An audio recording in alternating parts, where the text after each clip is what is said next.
In today's story, Jesus shows us that there is something more important than following the law. Jesus and his disciples have been going through some grain fields, and they're kind of hungry.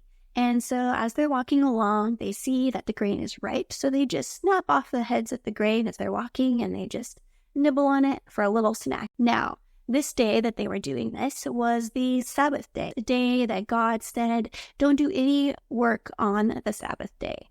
And the religious leaders see Jesus and his disciples doing this, and they are appalled. They go to Jesus and they say, what are you doing? Don't you know it's unlawful to do any work on the Sabbath? Harvesting those little heads of grain is work. You're breaking the Sabbath. How could you? And Jesus looks at them and he says, I think you might be missing something that's pretty important here. Haven't you read the Bible? Don't you know the scriptures? Don't you know what King David did when he and his companions were hungry? They went into the temple and they ate the bread, the special bread that only the priests were supposed to eat. And that was okay. That was not a problem.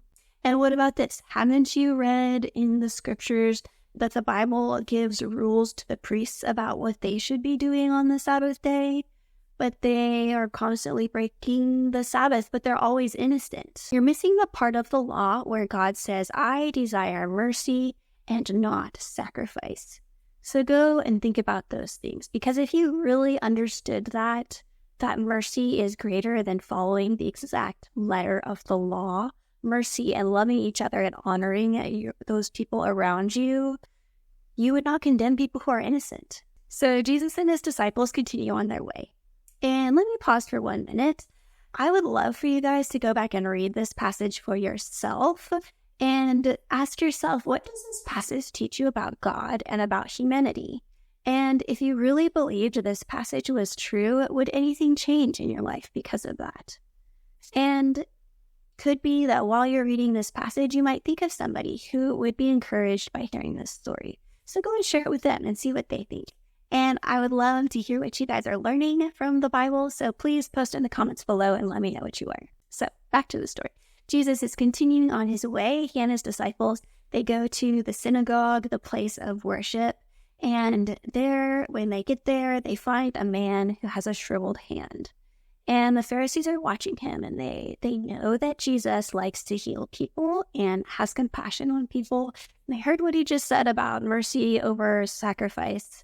And so they're looking for a reason to condemn Jesus. And so they ask him, they say, Jesus, is it lawful to heal on the Sabbath day? And Jesus might be thinking, well, if you had understood what I just said about mercy being greater than sacrifice, then you wouldn't ask that question. But let me answer your question. If you have a sheep and it falls into a hole and the day happens to be the Sabbath day, what are you going to do with that sheep? Because, if you leave it in the hole, well, it might have broken a leg or something, and that would be too bad. And also, if you leave it overnight, then maybe the wolves would come and get it or something, and that would also be a bad thing. So you'd probably pull it out, and that would be fine. So what I'm telling you is it is lawful to do good on the Sabbath day. And Jesus looks at the man, and he tells the man to stretch out his hand. And the man stretches out his hand, and it is immediately made whole. And the Pharisees look at each other and they say, we can't allow this guy to do these things. This is horrible. He's breaking the law. What are we going to do? So they go out and they decide they need to figure out a way to get him to stop doing these things permanently. So they go and they start making some blocks. Stay tuned for more.